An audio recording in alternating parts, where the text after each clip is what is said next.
Hello and welcome aboard EDUC 620, Fundamentals of Creativity. I'm your captain, Carlos Perez, and today we will be traveling through the first two dysfunctions of Lencioni's The 5 Dysfunctions of a Team, a leadership fable. Dysfunction number 1 is absence of trust. Trust is the confidence among team members that their peers' intentions are good and that there is no reason to be protective or careful around the group. But to have trust, team members must make themselves vulnerable to one another and be confident that their vulnerabilities will not be used against them. This is probably the most difficult thing to do in education. For example, many teachers feel that they are most vulnerable when sharing data regarding their students' performances with one another. If one teacher's students underperformed on a test compared to another teacher's students, teachers become apprehensive to discuss their teaching practices.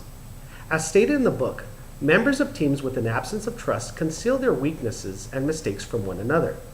They are hesitant to ask for help or provide constructive feedback. They fail to recognize and tap into one another's skills and experiences.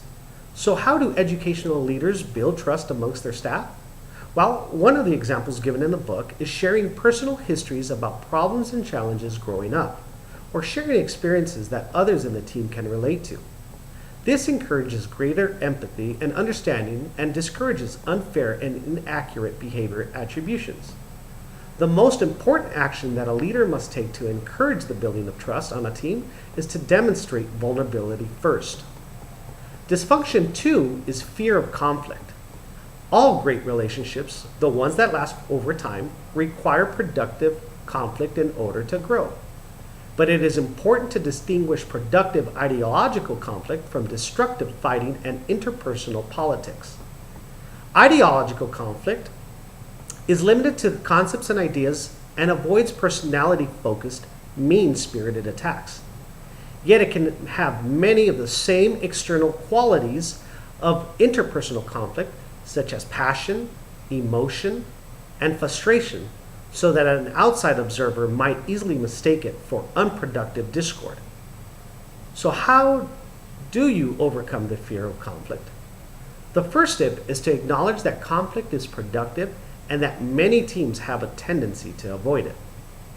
Mining, or where members of teams must occasionally assume the role of a miner of conflict, which is someone who extracts buried disagreements within the team and sheds the light of day on them.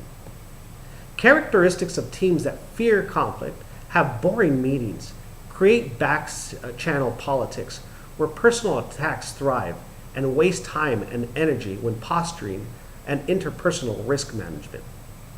The role of the leaders when dealing with fear of conflict is to demonstrate restraint when their people engage in conflict and allow resolution to occur naturally, as messy as it can be. Finally, the third, fourth, and fifth dysfunctions are lack of commitment, avoidance of accountability, and inattention of results. Thank you for watching, and thank you for being aboard EDUC 620, Fundamentals of Creativity. I will see you soon.